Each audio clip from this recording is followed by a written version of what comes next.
crimson pooled beneath David as Officer Miller stood above him, pistols still smoking. 5 miles away, Colonel Nathaniel Carter got the call about his only child. The seasoned Navy SEAL officer closed his eyes, lifted his secure phone, and set in motion the contingency strategy he had quietly built years earlier. Before we unravel this shocking tale of corruption and accountability, drop a comment telling us where you're watching from. Hit subscribe and stand with this community dedicated to truth. You're about to witness how one grieving father weaponized his training to dismantle a corrupt system from within. David Carter had lived cautiously, raised as the son of Colonel Nathaniel Carter, a decorated SEAL with 3 decades of combat service. David endured countless lessons about surviving as a black man in America. On a humid Thursday evening, the 21-year-old pre-med junior at Georgetown University drove through the affluent Willow Creek district to pick up his girlfriend Serena. His vehicle, a sleek car gifted by his parents for graduating high school, instantly caught the eye of Officer Gregory Miller, a 44-year-old patrolman circling the neighborhood.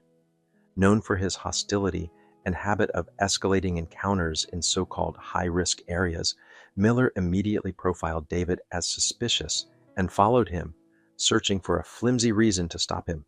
The truth was damning. Miller had accumulated a thick file of citizen complaints in his 17-year career, nearly all alleging racial targeting or excessive force. Each case had been buried by supervisors or dismissed during quiet reviews. Now he stalked David's vehicle for blocks until a delayed signal turn provided his manufactured excuse for a stop. As red and blue lights flashed behind him, David pulled over carefully, aligning his car perfectly against the curb along Birchwood Lane, a manicured avenue of stately homes. He remembered everything his father drilled into him. Hands visible, move deliberately, announce every action, be courteous yet firm, and always understand his rights. It was a script for survival. Miller approached with his hand already on his weapon, an aggressive posture he never took with white motorists. His brows lifted slightly at seeing a sharp, well-dressed black man inside such a polished car. David sat calmly, hands steady on the steering wheel, and addressed the officer with respect, careful to betray no agitation or fear. The officer demanded license and registration without ever explaining the alleged infraction. "Do you know why I stopped you?" he asked, his tone sharp as if baiting for a mistake. "No, sir," David answered steadily. "I wasn't aware of any traffic violation." The politeness felt like defiance to Miller, who perceived deference as insolence. Miller's irritation deepened. The notion that this kid, though legally an adult, would question his authority lit a fire of anger. "You were driving suspiciously," Miller snapped, tossing out a vague charge. Then, in a voice thick with bias, he added, "You don't belong around here." The implication struck familiar. Black men don't belong in privilege. On a porch nearby, Helen Marsh, a 70-year-old retired nurse, noticed the tense encounter. She had lived in Willow Creek for decades and sensed something was off. Quietly, she raised her phone and began recording. "Step out of the car," Miller barked, voice rising. David's training urged him to stay composed as his pulse raced. "May I ask why, officer?" David inquired, steady though anxious. To Miller, the measured question was ultimate disrespect. In a flash, he drew his gun, pointing it through the driver's window. "Get out of the car now," he screamed, rage twisting his features. David slowly lifted both hands, announcing every movement, praying it would calm the storm. As David reached to open the door, his leather wallet slid off his lap onto the floor mat. Reflexively, he leaned down, speaking clearly, "Just grabbing my ID." But Miller had already chosen violence. 3 thunderous shots cracked in succession. Helen screamed as David collapsed forward against the wheel, his shirt quickly staining red. Miller froze, weapon still pointed, as if shocked by his own decision. Training kicked in, and he radioed with chilling calm. "Shots fired, suspect down, reach for something." No attempt at aid, no urgency to help. He stood stoically while David's life ebbed away inches from his hands. Helen kept her phone steady, tears in her eyes. The retired nurse's video captured Miller's indifference, the casual stance, and his unwavering grip on the firearm. Minutes later, paramedics rushed in, but quickly declared David deceased at the scene. Only then did Miller holster his weapon and rifle through David's belongings. He uncovered the student's ID alongside a military dependent card, a discovery that unnerved him. The officer didn't yet know the name Carter, but the Navy connection gave him pause. Military families had clout, networks, and power not easily silenced. Meanwhile, Helen uploaded her footage online. Within the hour, the clip of an officer gunning down an unarmed, compliant young man was spreading rapidly, primed to ignite a firestorm. But unlike countless other tragedies, this one involved the son of Colonel Nathaniel Carter. 30 years of military service had afforded him influence, allies, and reach beyond ordinary citizens. While the internet buzzed with outrage, a father was already calculating. Colonel Carter sat in his command office, reviewing files when the call came. He recognized the city code instantly, though the number was unfamiliar. Instinctively, he braced himself before answering. "Colonel Carter," came a woman's voice, "this is Detective Laura Green with the Metropolitan Police Department. There's been an incident involving your son, David." The words blurred. "Officer involved shooting, pronounced dead. Investigation pending. Standard procedure. Cold, practiced, devastating." 30 years of training kept Carter upright, though grief threatened to crush him. He thanked the detective with unnatural calm, promising to handle arrangements. After hanging up, he allowed himself 60 seconds of raw emotion. In that time, memories stormed through. Toddler David splashing in a pool, teenage David questioning injustice, graduate David beaming with ambition. When the watch on his wrist beeped, he shut down the grief, sealing it in a chamber of discipline. Now was time for action. Carter had endured racism throughout his career, rising through excellence and grit, and he had anticipated this day, not exactly, but enough to prepare a response. He called it Protocol Phoenix. His first call went to Commander Rafael Ortiz, longtime comrade and second in command. "Raf," he said when Ortiz answered, "Phoenix is active, David." The single word conveyed everything. Ortiz's voice sharpened instantly. "Understood. Contacts going out now." 35 minutes, Carter replied. "Establish at my residence. Full kit." No sympathy exchanged, just mission clarity. The second call was to Angela Price, a renowned civil rights attorney Carter had retained for years, waiting for this scenario. "Miss Price," Carter said, "we discussed a potential situation. It's now active." Her voice steadied. "I've seen the footage. I'm sorry for your loss. We're mobilizing." Carter outlined strict demands. Relentless legal pursuit, no theatrics, only precision. Price agreed and requested direct intelligence from his network. "You'll have it within the hour," Carter assured. All the while, he was steering his vehicle home, his mind compartmentalizing grief into fuel. Every turn of the wheel brought him closer to war footing. His suburban house would transform into a command center before nightfall. When he arrived, Ortiz was already there with a carefully chosen team of 5. Each carried themselves with unmistakable military bearing despite civilian clothes. Familiar faces greeted Carter with sharp nods, not condolences. They included Major Robert Gaines from Army Rangers, Chief Petty Officer Victor Morales, Intelligence Officer Dana Kim, and Marcus Doc Ellison, a combat medic. Among them also stood Sergeant Carla Ruiz, a communications specialist already wiring encrypted systems through Carter's office. No words of comfort were exchanged yet. Every member understood their true condolence would be victory. Protocol Phoenix had begun not as vengeance, but as a meticulously planned campaign against corruption itself. The commander's grief had found its weapon. The atmosphere inside the house felt more like a forward operating base than a quiet home. Maps, laptops, and encrypted radios hummed as tasks divided seamlessly. Ortiz directed operational flow, while Ruiz secured comms. Gaines scouted intelligence feeds. Dana Kim monitored online chatter as the video spread. Each soldier knew their role, their commander's pain fueling their focus. Colonel Carter stood in silence for a moment, scanning the faces of his trusted circle. Each had served with him, bled beside him, or owed their life to his command. Race, service branch, politics, none of it mattered. They were family forged by war, bound by loyalty, and now they were united by his son's unjust death. Outside, neighbors whispered as strange vehicles appeared, unaware of the storm brewing inside. Within those walls, grief hardened into strategy. Colonel Carter issued assignments with clinical precision, his voice unwavering. This wasn't just about David anymore. It was about dismantling a culture that had allowed Miller's bullet to fire unchecked. Protocol Phoenix pulsed alive, mission underway. Angela Price called back within the hour, her legal team already drafting motions and assembling evidence. She confirmed the video's virality. It was climbing across networks, drawing national attention. "We'll press every angle," she promised. Carter replied, "Methodical pressure, nothing reckless. They expect chaos.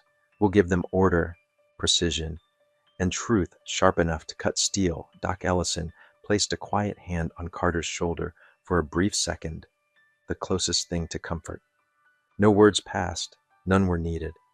Everyone in the room knew the pain would remain locked away until justice was served. The colonel's silence was not weakness, but the calm before a meticulously planned storm. Hours earlier, Carter had been simply a father. Now he was again the commander, steering warriors into battle. Except this battlefield was not overseas. It was inside America's flawed justice system. With Phoenix activated, every ally, every resource, every lesson from 30 years of service would be brought to bear. The enemy was corruption itself. The hum of encrypted devices filled the house. Ruiz confirmed secure channels established. Ortiz updated the team, first wave of contacts responding. Gaines had already identified pressure points inside the police department. Dana Kim tracked trending narratives online. Carter absorbed it all, grief buried deep. For now, mission eclipsed mourning. For now, action was survival. By then, the transformation was complete. A quiet suburban home had become command central. Humming with disciplined urgency, the colonel's allies stood ready, professionals tempered by fire and loyalty. No condolences yet. They all knew the mission was condolence enough. Protocol Phoenix was fully alive, its heart fueled by loss, its soul committed to justice. Nathaniel ushered his people into the dining room, the table cleared of everything except maps and laptops. His voice was even as he began. "Thank you all for coming so fast. My son David was gunned down today by a police officer at a so-called routine stop. There is footage proving the act was unjustified. The shooter is Gregory Miller, 44, of the Metropolitan Police," Nathaniel said, clicking a remote. Miller's personnel file and photo appeared projected on the wall. "Our mission, total justice pursued by legal, media, and intelligence channels. This is not revenge. This is not violence. We'll expose a man and the broken system shielding him." "Are we clear?" he asked. Heads nodded in silence. Nathaniel continued assigning tasks. Ortiz would coordinate field operators and oversee surveillance. Major Kim would direct intelligence, digging into Miller's record and systemic misconduct. Gaines would handle law enforcement contacts willing to whisper truths. Dr. Ellison would scrutinize medical evidence. Ruiz would maintain encrypted comms and monitor public sentiment online. As he spoke, Nathaniel's phone vibrated endlessly with messages from allies, condolences, offers of resources, and willingness to act. Within mere hours of receiving the worst call of his life, the colonel had mobilized more than 20 veterans and active operatives. Some converged directly on his home. Others moved into positions near Miller's precinct and residence. These were not reckless vigilantes chasing revenge. They were disciplined operators, masters of reconnaissance, counterintelligence, and information warfare. Their arsenal was not rifles, but data, truth, and strategy. By the time dusk settled, Protocol Phoenix was running at full tempo. Miller's neighborhood had new tenants, cars with vantage points and electronic eyes studying his every motion. Miller himself remained oblivious. He could not have fathomed that he had become the subject of the most intricate, high-level operation ever directed at one local cop. Soon he would learn what it meant to kill the wrong young black man. For now, though, he strode into his precinct, nerves still buzzing from the gunfire. Adrenaline raced as he entered the bustling station. Yet Miller noticed something peculiar. His colleagues avoided his gaze. Captain Frank Reynolds, his supervisor and longtime drinking companion, quickly pulled him aside. "Greg, we need to get in front of this," Reynolds said, his heavy face uncharacteristically grave. Miller bristled. "Cap, I know what I'm doing."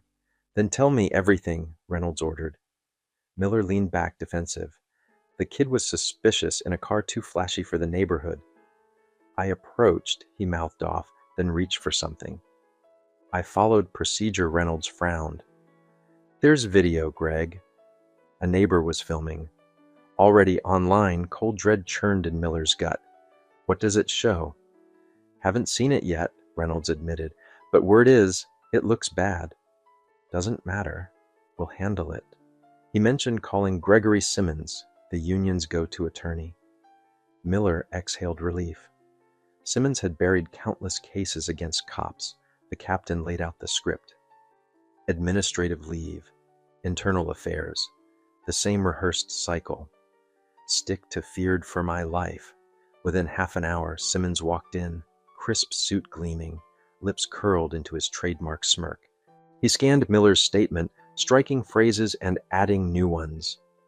"You didn't shoot a suspect," Simmons corrected smoothly. "You discharged your weapon, responding to a perceived lethal threat. You weren't emotional. You acted for public safety."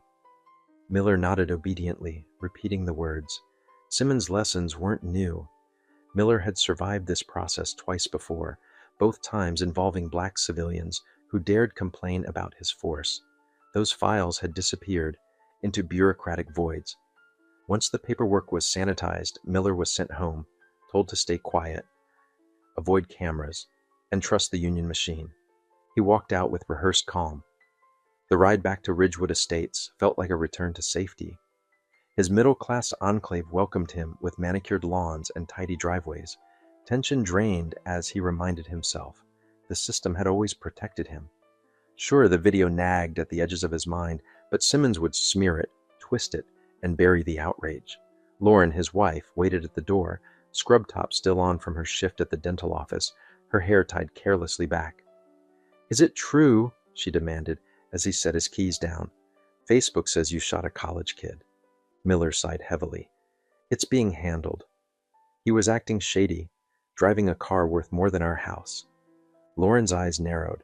"They're saying he was unarmed, that he was just reaching for his ID. The video looks terrible, Greg." Miller's face darkened. "Since when do you believe that garbage online over me? You know how these people act. Mouthy, entitled, always trouble." His voice rose sharply until their daughter, Emma, 16, stepped nervously into the hall. "Dad, what's going on?"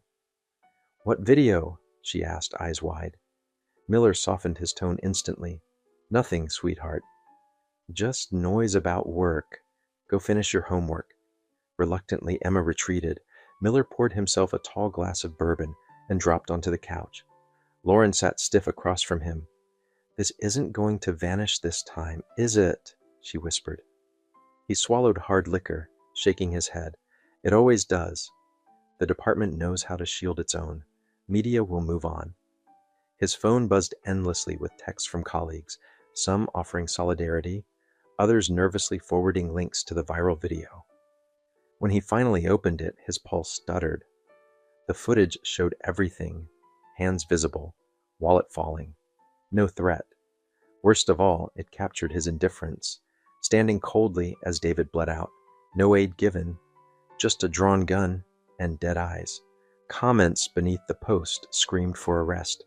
His phone vibrated with outrage until he turned it off completely. That night, as Lauren twisted restlessly beside him, Miller stared at the ceiling, his father's voice echoing. These people need to know their place. His father's bitterness, lost factory job, Resentment twisted into racism had imprinted on him as a child. Those teachings had metastasized into his career. The broken arm of a black teen planted evidence on a black shop owner, both buried with hush money and sealed court files. Patterns repeated, cloaked in power. Near midnight, headlights swept across his walls. Another car, then another. Outside, unfamiliar vehicles lingered on his street. A man walking his dog stared too long at the house. Miller's instincts screamed danger. Something was different this time. He didn't know it yet, but the hunters had already surrounded him, and their weapons weren't guns. They were truth.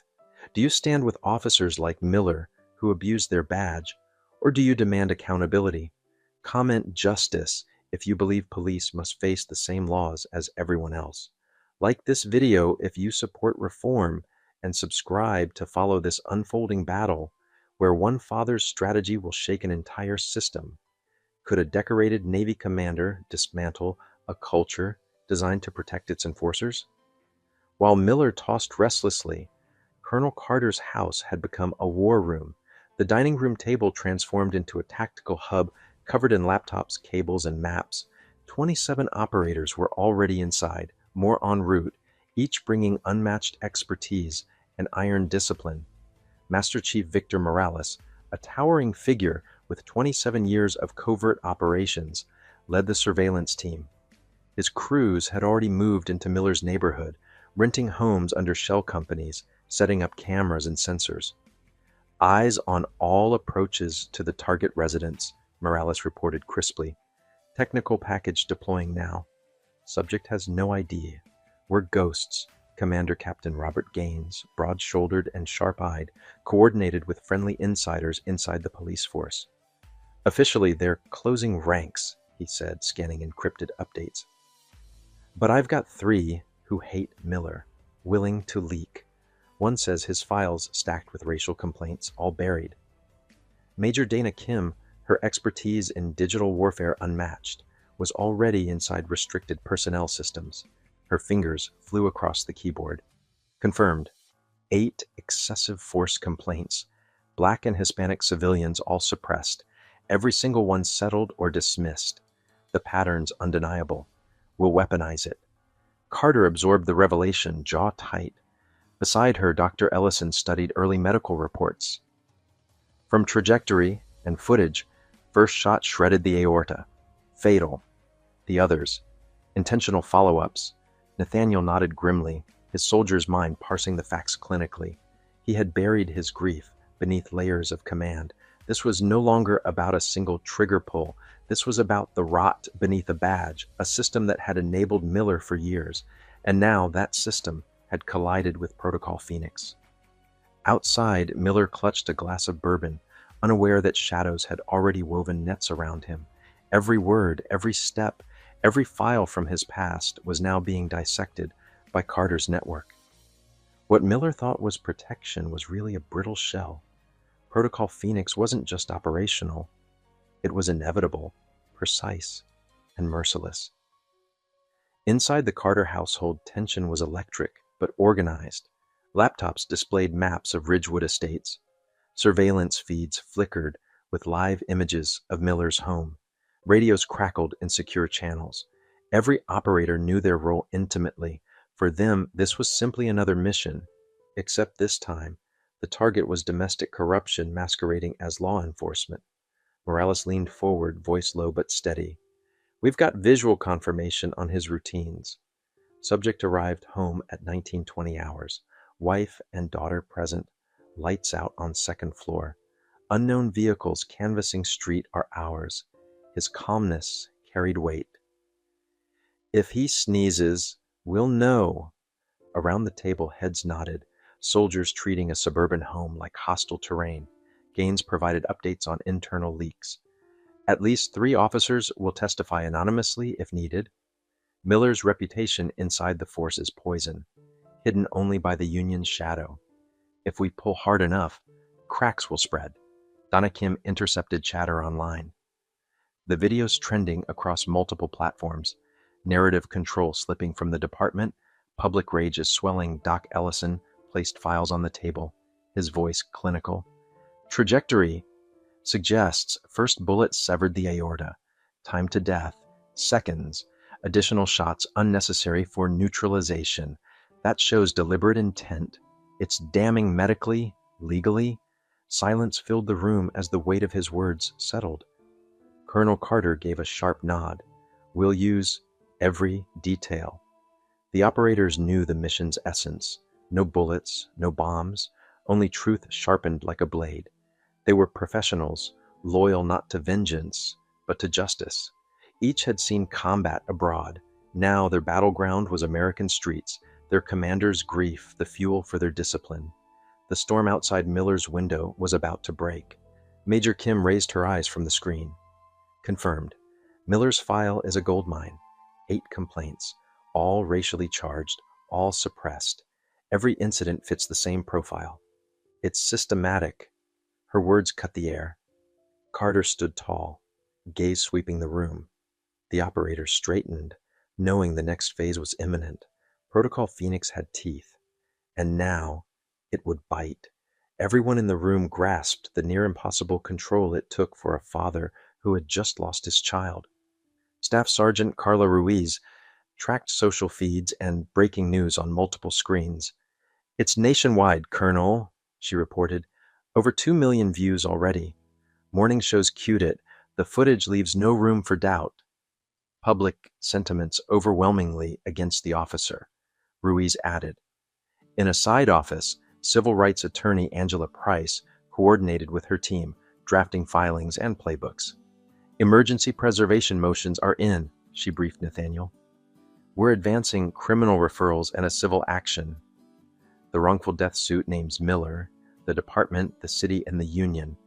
Nathaniel approved with a firm nod, reiterating the boundary lines. Every step stands on law and fact, he said. No shortcuts, no theatrics. We either win by legitimate means or we do not move at all. Price agreed, already arranging subpoenas and litigation holds while mapping strategic filings to multiple jurisdictions to box in delays. Commander Rafael Ortiz oversaw the influx of operators and materiel, slotting people by specialty. A PSYOPs unit led by former Army specialist Daniel Rivera designed pressure campaigns to unsettle Miller without any direct contact.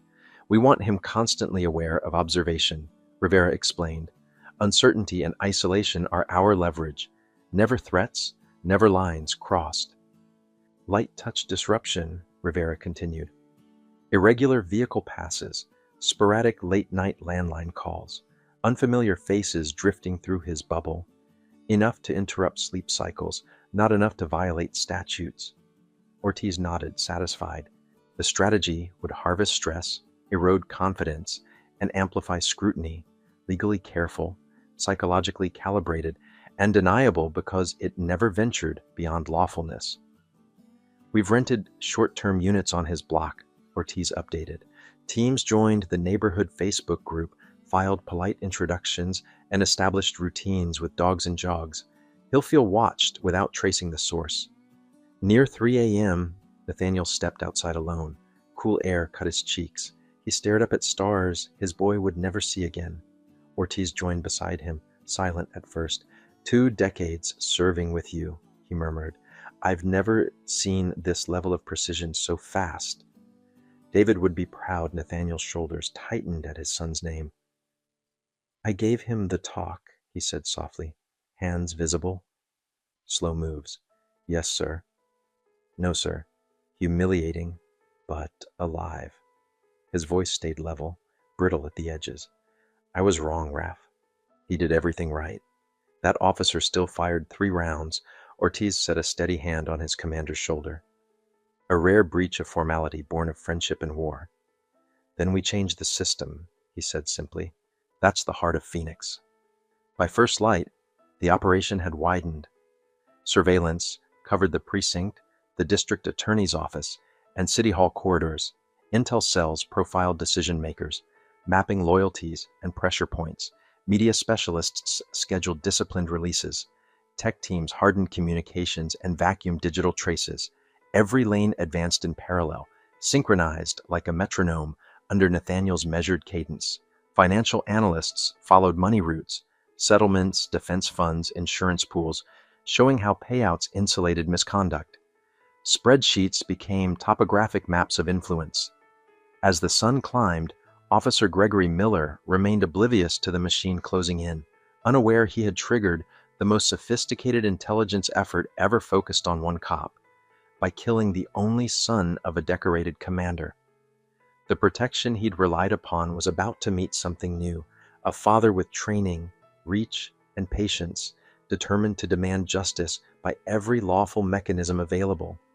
Day 2 dawned, with Miller's skull throbbing. Too much whiskey, too little sleep. The house phone had rung intermittently all night. Pickups met silence, then tidy clicks. Activists, he'd muttered, though the spacing between calls felt engineered. When he peeled back the bedroom curtain, dread surged. The quiet cul-de-sac had transformed. Satellite trucks bookended the block. Reporters rehearsed camera. Unfamiliar sedans idled along curbs, occupants watching his windows. Signs appeared in small clusters. Justice for David, and charge killer cops. He dropped the curtain and grabbed his phone. 16 missed calls, notifications stacked like debris. He dialed Captain Reynolds. "Frank, what is this?" Reporters, protesters. My lawn Reynolds sounded drained. "It's bad, Greg." The clip hit every national broadcast. The kid's father is a high-ranking SEAL with connections. Calls from the mayor, governor, Pentagon. "Chief convened an emergency meeting," Reynolds continued. "Union's backing you, on paper. Simmons says optics are rough." Miller sputtered. "Optics?" I pursued a suspicious vehicle, and he reached. What was I supposed to do? Silence stretched. Reynolds exhaled. "The video shows him announcing he's getting his ID. Hands visible. No medical aid afterward. Doesn't read well." Greg Miller hung up and sagged onto the mattress. Lauren appeared in the doorway, half frightened, half furious. "Bella's school called. Kids said awful things about her. I'm keeping her home." He nodded, mind racing. Leave the house and face cameras? Stay and watch the narrative calcify? A message pinged from a colleague. "Saw full video. You're on your own." The isolation pressed in as the doorbell rang. Lauren answered with the chain still latched. "Delivery for Officer Miller. Signature required." She brought him the envelope, inside civil papers. The Carter family had filed a wrongful death suit naming Miller, the department, the city, and the union. Damages sought. Millions. His hand trembled at the figure. News alerts cascaded across his screen, pairing the footage with profiles of Colonel Carter's service, David's academic record, and swelling calls for arrest. One headline froze him. Navy SEAL Colonel to address public. He flicked on the TV. There stood Nathaniel Carter in full dress uniform, metals bright under lights, grief honed into steel. The contrast gutted him, a decorated commander speaking soberly versus a cop hiding behind drawn curtains. Carter's voice carried controlled resolve. "My son David was exceptional, unarmed, compliant, and clearly communicating when Officer Miller chose to end his life. As Americans, we cannot accept a system that shields abuse. As a father, I will not rest." The statement contained no incendiary lines, no threats, only a calm pledge to pursue accountability through law. Somehow that restraint felt more dangerous than shouting. Through the afternoon, silence spread among Miller's peers. Messages stopped. The union advised him to disappear from view. Reynolds informed him that prior complaints were under renewed departmental review. Even closest friends were suddenly busy. Near 3, he attempted a grocery run. The garage door rose to a wall of cameras. Questions flew, flashes popped. He retreated, slammed the button, and ordered delivery. When the driver left, Miller spotted him snapping photos of the house before pulling away. Pressure mounted, granular and relentless. Lauren discovered a neighborhood petition urging the family to move for community safety. Bella showed her father classmates' posts labeling him a murderer. His brother called to cancel a planned visit. Not safe for the kids. Each rejection stacked like bricks forming a cell. The house felt smaller, the air denser, his options thinning. By evening, more unfamiliar vehicles had appeared. New dog walkers looped the block with practiced casualness. The sensation of being observed became a constant hum beneath his skin. He requested a patrol car. The dispatcher sounded harried. "Resources are tied up with demonstrations downtown. Maybe tomorrow." The phrase landed like a door quietly locked. Night dropped. Miller field-stripped, cleaned, and reassembled his personal firearms, laying them within reach. Every creak jolted him. In the kitchen, Lauren spoke low to avoid waking their daughter. "I watched the entire clip, Greg. Why didn't you tell me?" He said he was reaching for his wallet. Exact words. Her eyes were glassed with fury. Heat flooded his face. "You don't know what it's like out there." Split-second judgment. "Things look different in real time." Lauren shook her head, tears threatening. "I've stood by you through everything. But this time the video is the truth, uncut. You saw a young black man in a nice car and decided he didn't belong?" His hand twitched upward before he froze, horror catching up to impulse. Lauren recoiled, fear and disbelief mingling. "I'm taking Emma to my sister's tomorrow," she whispered. "We need space." He opened his mouth to argue, when every light in the house blinked out at once. The block beyond their windows also vanished into darkness. Miller snatched his service pistol and moved to the window, breath tight. Outside, silhouettes drifted with unhurried confidence, as if they'd anticipated the outage. He could make out the red standby glows of cameras, lenses peering from parked cars.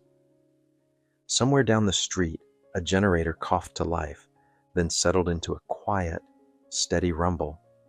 He called the utility company. The line was jammed. He called Reynolds. Voicemail. He called the union rep. Voicemail. He paced the hallway, listening to the house breathe. Refrigerator silent, HVAC stilled, the muffled scuff of feet in the cul-de-sac, like ghosts walking. Anxiety crawled up his spine and nested behind his ribs. Lauren flicked a flashlight on her phone, cheeks streaked with tears. "This isn't normal," she whispered. "Something's wrong." Miller stared at the blackout as if it were a verdict. He imagined headlines looping, lawyers sharpening filings, a commander speaking softly while building a siege. He'd believed the system was armor. It now felt like glass. Across town, Nathaniel's operators tracked the grid event on encrypted dashboards. No laws bent, no switches touched. The outage was municipal, routine, yet perfectly timed for psychological effect. Surveillance feeds rode battery backups. Notes flowed into Angela Price's repository. Every data point, calls, movements, posture, was captured for court and press, truth arranged like pieces on a board. In the war room, Ortiz kept the cadence. Rivera's team logged behaviors, window checks, pacing patterns, weapon handling, attempts at calls. Ruiz flagged trending stories and clipped hostile comments from Miller's past aliases. Gaines cultivated departmental insiders, confirming new reviews of old complaints. Protocol Phoenix advanced by inches, lawful, patient, and suffocatingly thorough. Back on Ridgewood Estates, the blackout felt endless. Miller's heartbeat thudded in his ears. He moved room to room, muzzle low, muttering procedures to quiet the panic. Lauren sat with Emma in the hallway, whispering reassurances she barely believed. Outside, shapes continued their measured circuits, indifferent to the dark. As if darkness were their element, minutes bled together. Miller checked the microwave clock out of habit, forgetting the power. He thought of the union lawyer's phrases, of Reynolds's warning, of the video's ruthless clarity. He imagined subpoenas, depositions, the slow unspooling of his career under lights he couldn't dim. Somewhere as a car door shut with deliberate softness. Exactly 37 minutes after the first flicker, the neighborhood hummed back to life, lights stuttering on, compressors spinning, screens rebooting. Miller lowered the pistol but didn't breathe easier. The silence that followed felt louder than the dark. He realized the power hadn't been the only thing cut. Whatever safety he'd trusted was gone too. When electricity snapped back, the street looked ordinary again, porches glowing, televisions flickering. But Miller couldn't shake the sense that the outage was staged, a warning that someone else could choreograph his world. He stayed at the window till dawn, flinching at every silhouette, every tire hiss, every distant dog bark. By sunrise, the once swaggering officer felt besieged, confidence eroded, allies vanishing, security shattered. He still didn't know that a grieving father's elite network had engineered his isolation, needle by needle. Ask yourself, what would you do if the system that shielded you pivoted overnight to scrutinize you instead? Day 3 began. Under crushing pressure, the mayor stepped before microphones on City Hall's granite steps. "We're committed to a thorough, transparent investigation into this tragic incident," Mayor Elena Phillips declared, carefully avoiding Miller's name. Cameras clicked. Questions flew. She offered an official face to public fury, promising openness without tethering herself to a sinking officer. "Effective immediately," she continued, "an independent review board will examine this case and the department's use of force policies." In his living room, Miller watched the speech, remembering when Phillips had praised his academy class as the city's guardians. Now she couldn't say his name aloud. That erasure felt colder than condemnation. Minutes later, a formal notice arrived. Unpaid administrative leave pending multiple investigations. The union, which had initially vowed unwavering support, now promised only limited counsel and zero public defense of his conduct. The familiar scaffold, contracts, politics, solidarity, creaked and buckled beneath him, every plank loosening as though pulled by invisible hands. He didn't know that the unfastening was deliberate. That morning, Colonel Nathaniel Carter secured a private meeting with Police Commissioner Harold Briggs, an invitation Briggs couldn't refuse given Carter's rank and the national spotlight. In wood-paneled quiet, Carter sat in full uniform, a sealed folder heavy on his lap. "Commissioner, thank you for seeing me," Carter began, voice formal, steady. "I'll be direct. My team compiled extensive documentation of Officer Miller's racially biased incidents and the department's pattern of concealment." He opened the folder. Briggs recognized confidential personnel materials instantly, photocopies of sealed complaints, internal notes, dates that shouldn't leave headquarters. "We've identified 17 additional officers with similar records," Carter said evenly, "along with the supervisory chain that insulated them." He didn't raise his voice or threaten. He offered a choice: partner with reform and survive, or be buried when the tide turned. Briggs, a political appointee with aspirations, understood perfectly. Ambition warred with fear. After a long breath, Briggs leaned in. "What do you want?" Carter listed terms: immediate suspension procedures for Miller, full cooperation with internal and external probes, and a public commitment to concrete reform benchmarks. Specifics mattered: dates, authorities, scope. Not slogans, not delay. Real steps the city couldn't quietly reverse. By the time Carter departed, he had more than promises. He had a schedule. Within hours, Internal Affairs canvassed Miller's peers. Captain Frank Reynolds, reading the winds, recalculated. To salvage himself, he'd pivot. He would narrate years of concern, repackaging complicity as oversight, positioning himself as the reluctant supervisor who tried. Under questioning, Reynolds described complaints quietly buried, and footage never escalated. "I tried to mentor him," he said, haloing his negligence, "documented concerns through proper channels." He produced emails and memos, conveniently rediscovered, paper shields stitched overnight. The new script cast him not as enabler, but as Cassandra, ignored by the machine. Across town, civil rights attorney Angela Price built dual cases with methodical precision. Her team collected witness statements, traced policy failures, and documented the department's negligence in keeping Miller on duty. At the DA's office, she pressed the cumulative weight, not only the video, but pattern evidence and corroborating officers. "This is first degree," she argued. The district attorney had hesitated to prosecute a cop, but public anger, Price's binder of evidence, and the political vacuum around Miller proved irresistible. He announced a grand jury would be convened immediately. Momentum shifted from outrage to institution. Hearings, subpoenas, transcripts, machinery that once guarded officers now grinding toward charge sheets. Miller watched events spiral. Calls to colleagues died in voicemail. Private firms declined representation, citing conflicts and capacity. The union lawyer advised contemplating a plea if charges landed hard. Even Reynolds stopped answering. Cornered, Miller wandered darker forums, typing grievances to groups that embraced embattled cops. I did my job. I'm being sacrificed, replies poured in. Promises of patriots, ready to stand guard, talk of caravans and rifles. Miller felt the first flicker of belonging in days. He didn't realize Major Dana Kim's intel cell had eyes on those channels. They forwarded screenshots, handles, and routing data to federal partners monitoring violent extremism. A new fuse lit. By evening, the house went quiet for real. Lauren took Emma to stay with family, unable to bear the tension and increasingly convinced by the footage. Neighbors organized a candlelight vigil for David at the park, deliberately visible from Miller's window. The pizza place refused delivery. Even conveniences were choosing sides now. Night pooled in the kitchen where Miller sat alone, service weapon on the table, contemplating the speed of collapse. The phone rang. He lunged for hope. "We know what you did," a calm voice said, then clicked off. Protester. Troll? Something else? The ambiguity shook him worse than a shouted threat. He checked locks twice, then a third time. Blinds lowered. Lamps dimmed. Every creak amplified in his chest.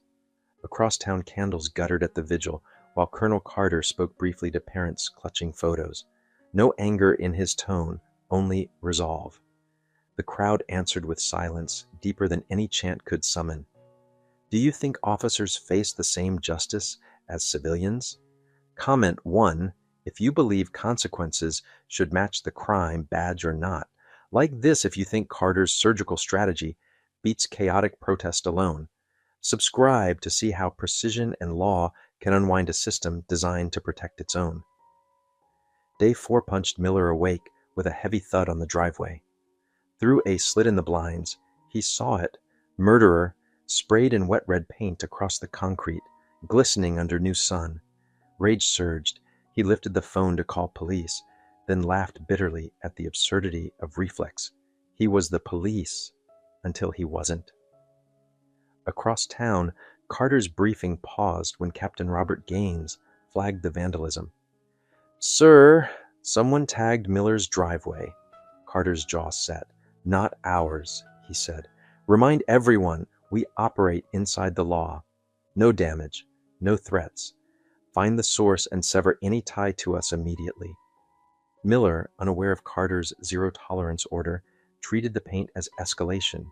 He dragged furniture against front and back doors, stacked chairs beneath windows, and laid out firearms at choke points. He knew the preparations bordered on paranoia. Still, fear telescoped judgment until every shadow looked like intent, every whisper like footfall. The phone rang from an unknown number. "Officer Miller, Claire Dawson, District Attorney's Office. You're subpoenaed for grand jury tomorrow at 9. Non-appearance triggers a warrant." His mouth dried. "Tomorrow? Already?" Her voice stayed cool. "Acknowledgement recorded. Courier will deliver shortly." The system he'd trusted was suddenly a precise clock, ticking toward him. He called Union Counsel, Gregory Simmons. "You said weeks," he snapped. Simmons sighed. The timeline accelerated. "The video hurts, and Captain Reynolds is cooperating." The word landed like a strike. "Cooperating how?" Miller demanded. Pause.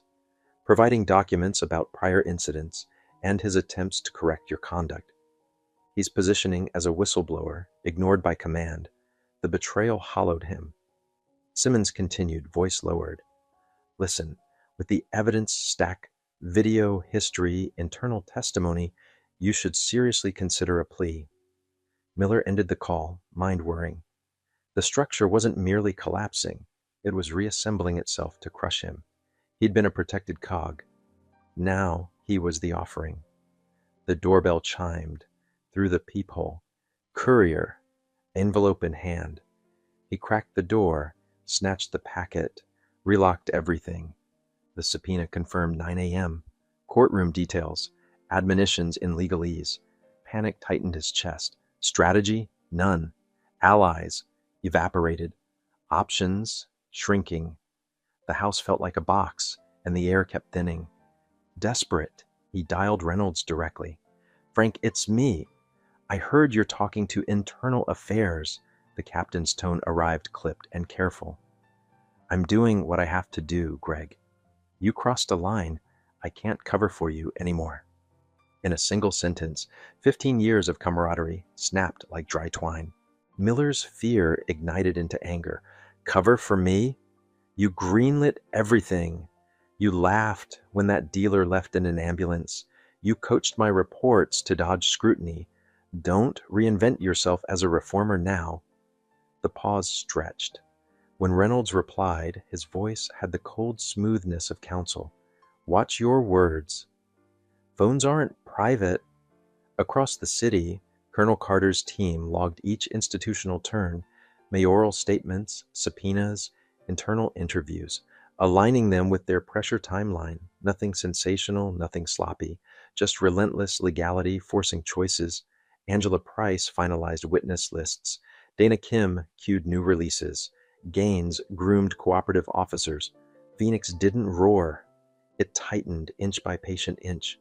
Miller stared at the subpoena as if it might blink.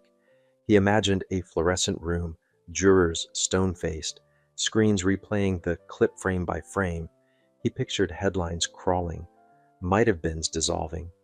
He had worn the badge like armor for years. Under these lights, it felt like tinfoil, crinkled, thin, and painfully loud. He returned the furniture barricades to place, then moved them again, unable to decide which direction danger would come from.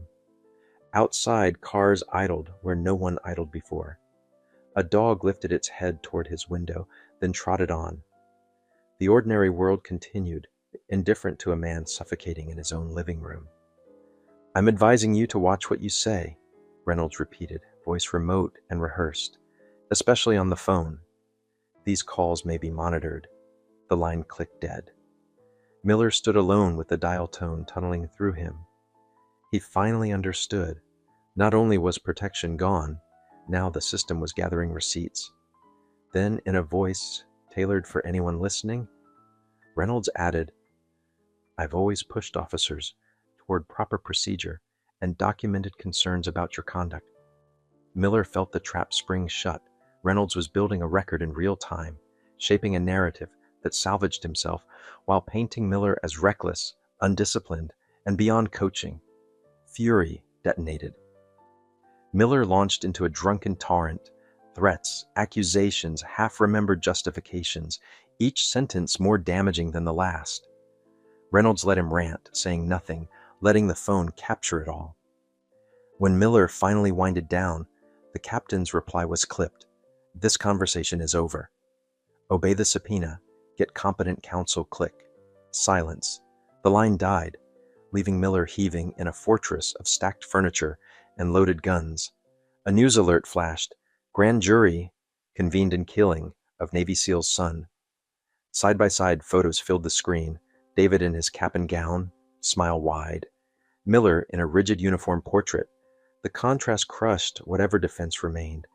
As day bled into evening, he drank hard, beer to whiskey, resentment to rage.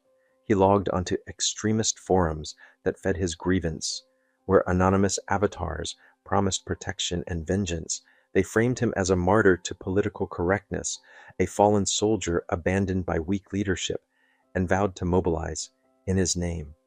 Stumbling deeper, Miller posted his address and urged armed allies to hold the line. "They're sacrificing me to appease elites," he typed. "I did my job. Time to show them we won't be thrown away." The replies multiplied: caravans, radios, rifles. In his buzzed brain, the chorus sounded like certainty. He didn't know Major Dana Kim's intel cadre had eyes on the thread, capturing screenshots, routing data, and handles.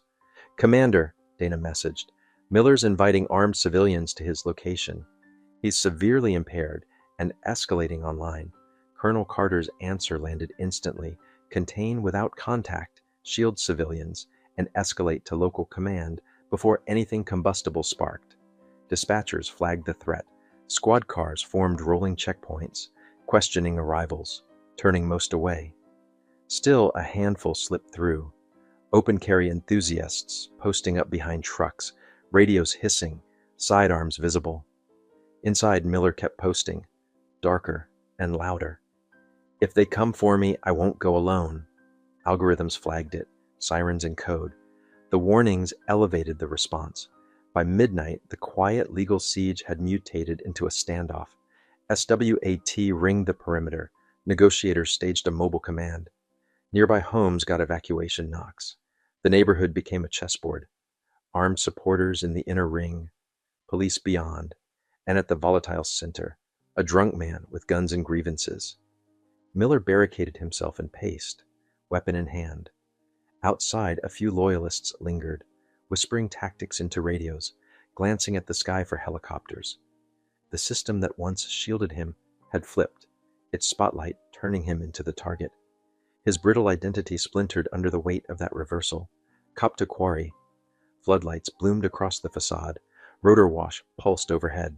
Miller gripped his service pistol and waited, too wired to think, too intoxicated to plan. Fear braided with anger, until both felt the same. Dawn would come, and with it, the reckoning he'd spent a career believing would never touch him. Day 5 arrived wrapped in sirens. Streets locked behind barricades, armored vehicles crouched like steel bulls at intersections. Negotiators raised a tented post 2 blocks out. News choppers choreographed above, feeding a country hungry for spectacle. Inside, Miller finally crashed at 4 a.m., only to bolt awake 2 hours later to amplified orders. "Gregory Miller, this is Captain Gerald Mercer. Special response," the bullhorn boomed. "You are surrounded. A grand jury has indicted you for first-degree murder. We have a warrant. Exit unarmed, hands visible." Miller staggered to the blinds, skull pounding. Only 2 supporters remained, hugging engine blocks. The rest had melted under floodlights and fear. Panic warred with rage. 5 days from patrol cop to indicted suspect. The same machine that once buffered him, now tightened like a noose. His phone blinked with missed calls. One unknown number had rung repeatedly overnight. The bullhorn continued, calm, relentless, describing safe surrender. The unknown number buzzed again. He answered. "Mr. Miller," a steady voice said. Colonel Nathaniel Carter Miller nearly dropped the phone. "Why would I talk to you?" he snarled, alcohol still fogging judgment. "You did this to me?" Carter's tone didn't waver. "I'm David's father. I might be your best chance to survive today." "The department authorized me to assist, so you can get revenge?" Miller spat. Carter exhaled. "If I wanted revenge, we wouldn't be talking. I want justice. I've managed standoffs. My goal is 0 casualties. Walk out alive and face court. No heroic last stands. No funerals for neighbors who tried to help with sidearms." The authority cut through. "Why help me?" Miller asked, quieter. "You must hate me." Carter paused. "I hate what you did. I hate the system that taught you you'd never answer for it. I hate that my son is gone while you breathe. Adding your death won't restore him or fix the culture that made you possible." Carter's voice shifted to briefing cadence. "Your supporters are pinging more armed groups. If they breach this perimeter, you'll be at the epicenter of crossfire. We're running out of time." Miller checked another window. Police lines thicker now. Armored units repositioning. His defiance stuttered as the tactical picture sharpened to inevitability. "My options?" he asked. "Indictment's first degree. Life or worse.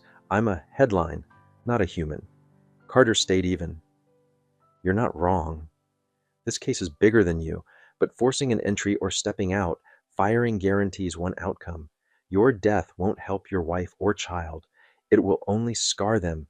Permanently, my family," Miller whispered. "Have you spoken to them?" "I have," Carter said. "They're safe with relatives, watching this live, terrified you'll die today." "Is that what you want? Your daughter's last memory to be a feed of you bleeding on the lawn? A long silence, the question landed like a hammer. The last 5 days flooded him. Video frames, headlines, whispers from teammates gone silent. Beneath the alcohol and spite, something finally cracked. What happens if I give up? Carter outlined the steps.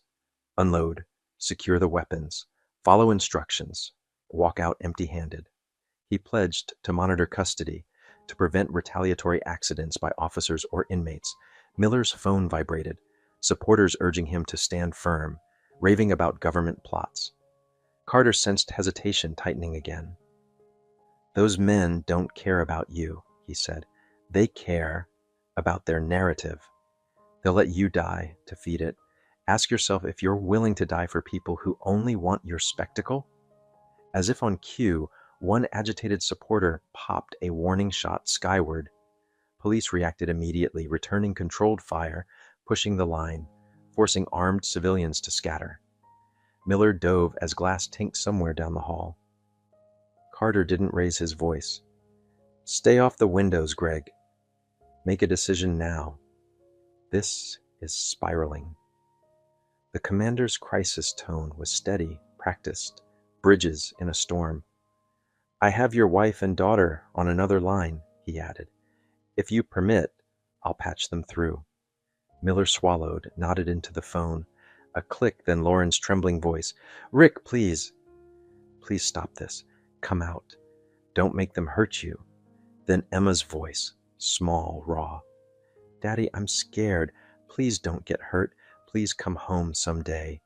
The words slipped past anger and pride, cutting to the part of him that remembered soccer Saturdays and birthday candles. For the first time, he saw the scene through his daughter's eyes, and it was unbearable. Okay, he said, barely audible. I'll surrender. Carter moved like a conductor, alerting tactical command, confirming protocols, insisting on no extra force. He walked Miller through it, clear chambers, magazines out, safeties on, weapons in the bathtub, hands washed, pockets emptied. No surprises, no sudden moves, no chance for adrenaline to misread. Miller thumbed messages to the stragglers outside. Stand down. Leave now. Only one complied. The others melted into hedges and angles, stubborn fantasies still buzzing in their radios. Carter kept the rhythm steady, breathing, steps, timing, aligned with negotiators. Every instruction had a purpose: protect lives, preserve evidence, end the scene cleanly. He stood in a plain t-shirt and jeans, nothing bulky to suggest a hidden weapon. The door creaked. Floodlights seared his skin. He stepped onto the porch with hands high, fingers spread. Somewhere beyond the glare, red dots dipped and disappeared.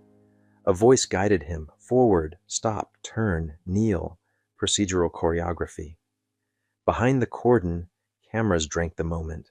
In the command tent, checklists ticked, arrest team ready, medics staged, transport prepped. In a quiet corner, Angela Price logged timestamps for chain of custody. Dana Kim captured live feeds. The operation that began in grief now reached for a careful, lawful end to its most dangerous chapter. Miller's wrists clicked into steel. He didn't resist. He stared at the asphalt, at a blade of grass trembling in rotor wind. He thought of the lecture he gave rookies about control, judgment, restraint. He thought of David Carter's last words and the seconds that rewrote every story he'd told himself. They lifted him, guided him down steps he'd climbed 1,000 sober mornings as a uniformed man. Neighbors watched from porches, some crying, some stony. The cuffs were not the worst part. It was the knowledge that this finally was accountability arriving, late, imperfect but real. He had never expected it to knock. 2 blocks away, Colonel Carter watched through binoculars as the man who killed his son was placed into a transport van. No triumph crossed his face, only gravity. Protocol Phoenix had achieved its immediate aim without a single unlawful move. Justice would continue where it belongs, in court, under lights, with truth on record. Miller sat in the caged rear seat, the door thudding shut like a verdict. He exhaled a breath he hadn't realized he'd held since the shots 5 days earlier. Outside, the floodlights dimmed, barriers shifted. and the neighborhood exhaled. Inside the command post, Carter lowered the lenses and finally let himself breathe. His face held no triumph, only the hard calm of work finished. Commander Rafael Ortiz watched his friend carefully. "You just kept alive the man who took your son," he murmured. Colonel Nathaniel Carter lowered the binoculars, features unreadable. "Justice isn't revenge, Raf. It's accountability and change. Miller alive in court achieves more than Miller dead and sanctified," he added. As the transport rolled away, Carter turned to the team. "Phase 1 is complete. Now we make sure the process works properly. Evidence preserved, witnesses protected, pressure applied lawfully. We finish this the right way." The most volatile chapter had closed without more bloodshed, proof of a commander choosing systems over rage. 6 months after David Carter's death, a hushed courtroom waited as the foreperson stood. The trial had stretched 3 weeks, testimony from former colleagues and experts dismantling every claim the defense tried to raise. Gregory Miller, leaner and grayer from jail, stood beside a public defender, eyes fixed on tile. Cameras couldn't enter, but anticipation pressed like heat. The foreperson cleared her throat and read. Each word landed heavy, echoing against wood panels that had heard too many excuses, too few reckonings, before. "We, the jury, find the defendant, Gregory Allen Miller, guilty of murder in the first degree." The statement rippled through the packed gallery. On the prosecution bench, Colonel Carter sat immobile in a dark suit. Beside him, Angela Price rested a steadying hand on his arm, professional, quiet, almost imperceptible. A week later, at sentencing, Judge Meera Patel addressed Miller directly. "You swore to protect this city," she said. "Instead, you let bias steer your power, ending the life of a promising young man who did nothing wrong." Her voice remained calm. Life imprisonment without the possibility of parole. Before deputies led him away, Carter stepped to the lectern for his victim impact statement. He wore dress blues, medals catching courtroom light, a voice level. "My son David was 21, he began. He studied to heal people. He followed instructions at that stop as I trained him. Compliance didn't save him." He paused, gazed steady on Miller for the first time. "I must speak about more than our loss. Each abuse without consequence shreds trust between communities and the officers sworn to serve them. Each cover-up betrays honorable cops who keep their oath. This case must drive real change or nothing improves." After criminal proceedings ended, Angela Price pressed the civil case. The result, a landmark $25 million settlement against the city and department. The David Carter Foundation for Police Accountability and Reform was born. Carter retired from active duty to lead it, converting grief and discipline into structure, programs, and relentless lawful pressure. The foundation focused on 3 pillars: independent oversight with real authority, legal resources for families harmed by misconduct, and training that confronts implicit bias and teaches de-escalation as muscle memory. Partnerships formed across jurisdictions, data dashboards tracked outcomes. For once, reform wasn't a press release. It was budgets, benchmarks, and teeth. Captain Frank Reynolds and 3 supervising officers faced charges for concealing Miller's prior misconduct. Under federal oversight, the department accepted sweeping reforms, complete retraining, mandatory body-worn cameras, and a civilian review board with real subpoena power. Members of Phoenix shifted to permanent roles, Ortiz as executive director, Kim over data, Gaines designing training. Half a year into Miller's sentence, Carter requested a private meeting with Lauren Miller and her daughter, Emma. They met in a small conference room at the foundation. Lauren's arms circled Emma's shoulders, protective and tense. Carter explained a scholarship program for children affected by misconduct, including families of convicted officers. Lauren's suspicion was plain. Why help us? After what he did to your son. Carter's face stayed composed, grief visible at the edges, because punishing innocent family members solves nothing. Emma didn't choose his actions. Her future shouldn't be collateral damage. The words loosened, something Lauren had braced tight for months. As the Foundation's reach grew, the footage of David's killing, once pure outrage, became curriculum. Academies folded it into training on traffic stop procedures, bias recognition, and decision-making under stress. Recruits watched the consequences unfold frame by frame. The module ended with policies, not platitudes, steps to prevent repetition, metrics to confirm change. On the first anniversary, Carter visited the grave alone. He set fresh flowers and laid David's framed medical school acceptance beside the headstone. In the quiet, he allowed the rarest thing, a public tear. "We did it, son," he whispered. The system hadn't won. He still didn't feel anything like victory. As he turned to leave, his phone rang, news that braided grief with irony. A student named Tyler, a classmate of Emma's, had information about David. He revealed David had volunteered as a tutor at an after-school program serving local teens, including several of Emma's friends who struggled with math and science.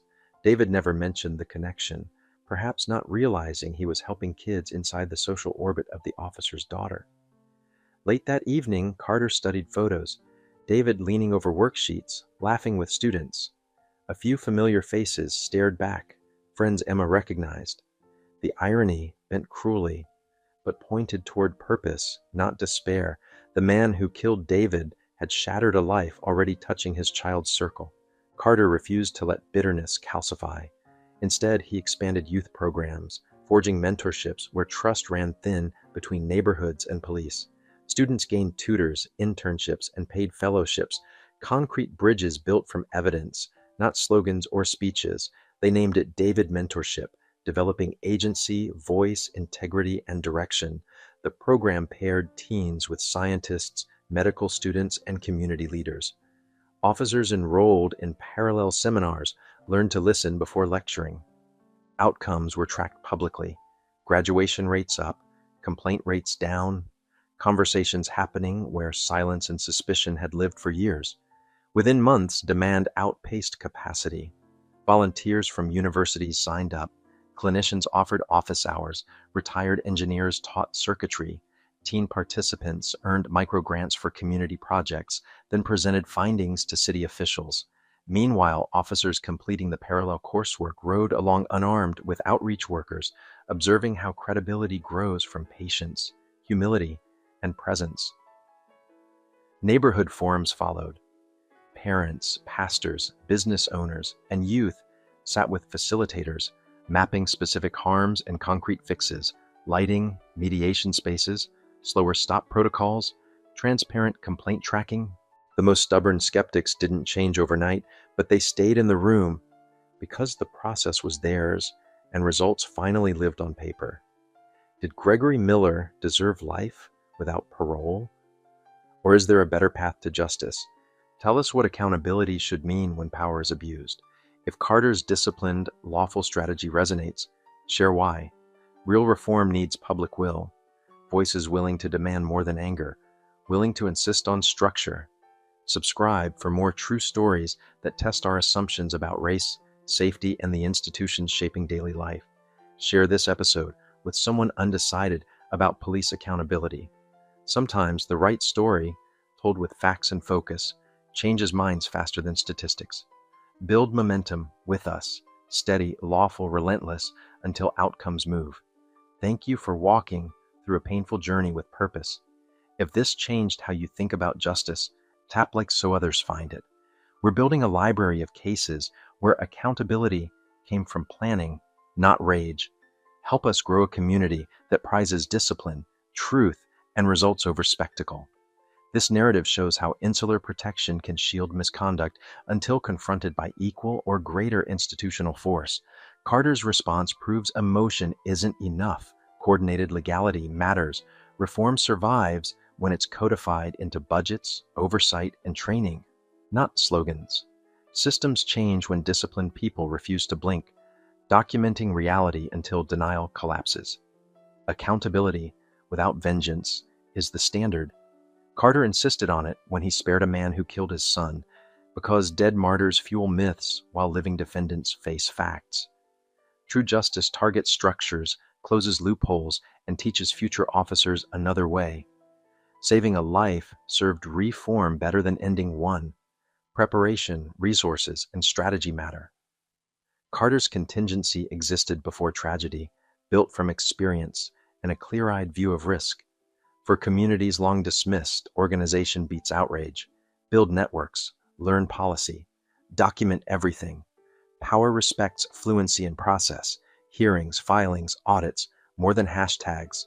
That's where durable victories are won. If injustice strikes someone you love, what will you choose? A path that burns fast and fades, or one that holds institutions to their own rules? Carter chose the latter, even when it hurt. Tell us how you'd respond, and what support your community needs to pursue accountability without violence. If this story resonated, help others find it. Like, subscribe, and share. We'll keep documenting difficult truths with receipts and reforms, not rumors. Stand with people insisting on the long work, policy, training, budgets, enforcement. That's how grieving families become builders, and how systems finally learn to protect everyone equally. Thank you for staying to the end of a hard, necessary journey. Stories can move hearts where spreadsheets cannot. Courage lives in persistence, not noise. May we all find the will to demand fairness, safeguard dignity, and keep pushing calmly, lawfully together until justice becomes ordinary, not miraculous. When the neighborhood looked like a movie set, floodlights glaring, rotors chopping the night air, police bullhorns echoing off final sighting, the grieving father had every reason to demand a pound of flesh. He did not.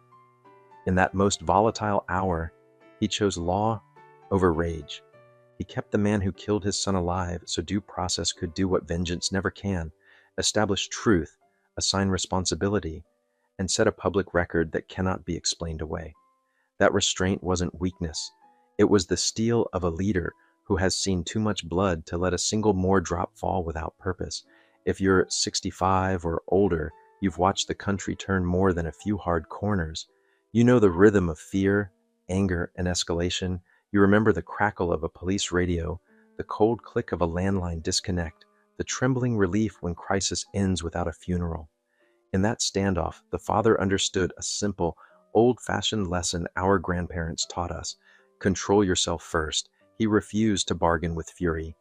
He spoke with a calm voice trained by years of service, and he offered a path out for a man who had offered his son none. Why? Because a corpse cannot testify, a martyr can be mythologized, and a gunfire ending would have muddied the facts for decades. A living defendant, a courtroom, a jury sworn under oath, those are the tools that shift culture. The choice to save a life didn't erase the crime. It magnified the responsibility. It told the country, we mean accountability, not blood. For older Americans who've seen the cycle, outrage, headlines, then silence, the father's decision shows a deeper kind of power. He protected the community from a shootout, saved the officers on the perimeter from a nightmare they'd never forget, and preserved evidence that would stand up in court, not just online. He shepherded a volatile midnight back toward morning, step by careful step. That is how we win ground that stays won. The second lesson is less dramatic, but more decisive. Change favors the prepared. Long before the blue lights flooded that cul-de-sac, the father had built a plan. He had a trusted circle, a legal team on call, and a process for preserving evidence. He knew which phone to dial, which document to file, and which door to knock on. From the district attorney's office to the police commissioner's paneled room downtown, he had a timetable, not a temper. If you've ever managed a household budget, a church committee, or a small business, you know the truth here. Outcomes follow habits. He insisted on plain facts, recorded timelines, and clean chains of custody. He demanded that reform be more than speeches. In court, he wanted sworn testimony. In City Hall, he wanted written directives with dates, not vague promises attached to ribbon cuttings. His team traced the money that insulated misconduct, settlement pools, union funds, legal defenses, and forced those streams into sunlight. That is how systems move. You chart where the dollars go, where the signatures land, and where the loopholes live. Then you close them one by one. Older Americans also recognized the patience in this lesson. The father did not seek showdowns. He built coalitions. He cultivated insiders willing to tell the truth, officers who had seen patterns but felt outnumbered. He asked for reform with teeth, body-worn cameras, independent review boards with subpoena power, retraining with real hours and real tests, not slogans, standards, not press conferences, policies. If you've ever waited 6 months for a permit or stood in line at the DMV, you know the power of process and how important it is to master it rather than rage against it. There was theater in the story, blackouts, helicopters, headlines, but the real drama was paperwork, properly filed, and evidence preserved. A grand jury moved because a binder of facts was airtight.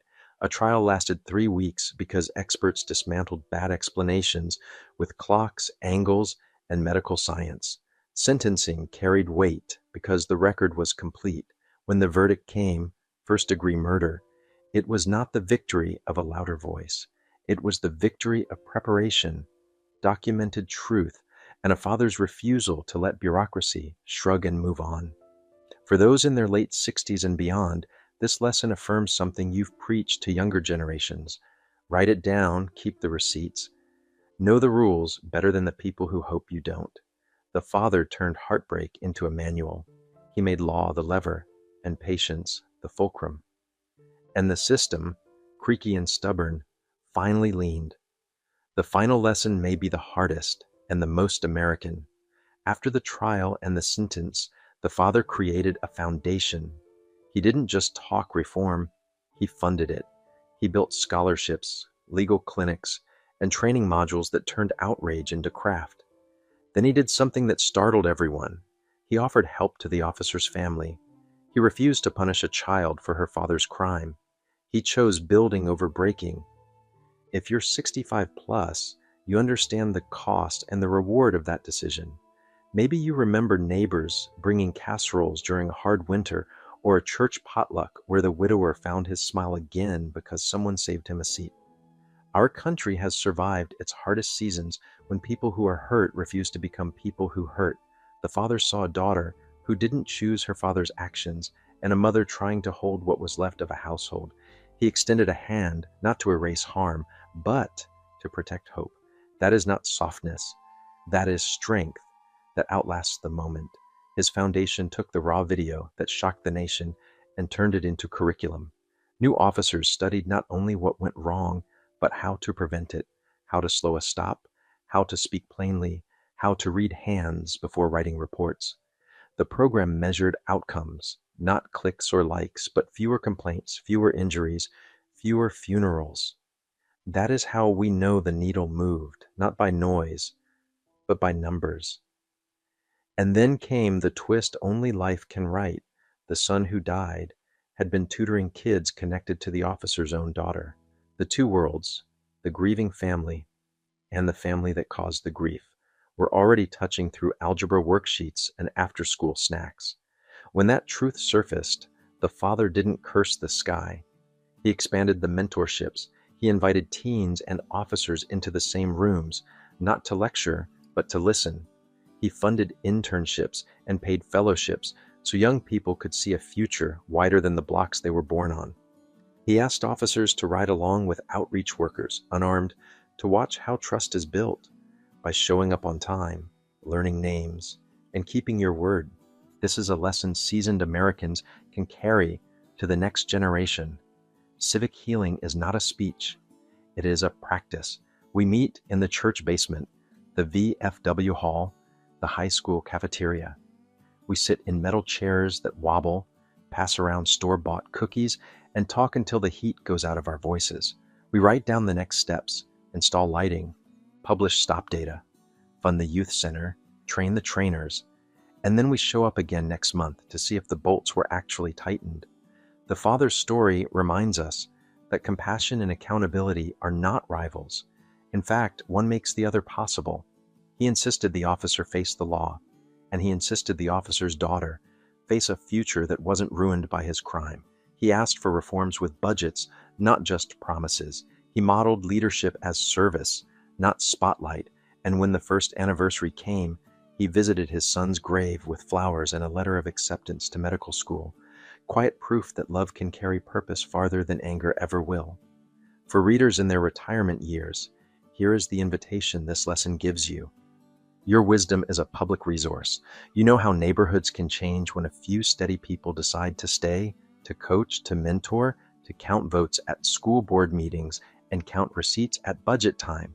You understand that nothing real shifts until someone reliable takes attendance and minutes. You are exactly the generation that can keep reforms from fading when the headlines move on. So the 3 lessons are simple, and they are tough. 1.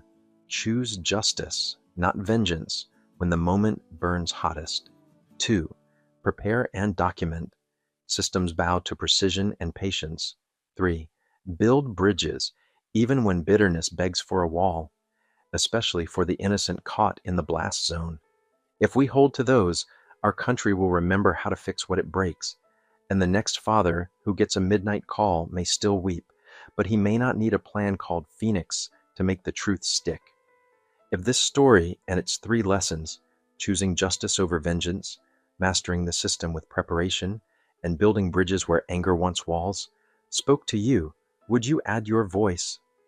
In the comments, tell us, what part moved you most, and what practical step would you take in your town, church, or neighborhood this month to turn outrage into results? If you found value here, please like the video, subscribe, and share it with someone who needs hope and a plan. Your interaction helps more people discover proven ways to seek accountability without violence, steady, lawful, and lasting.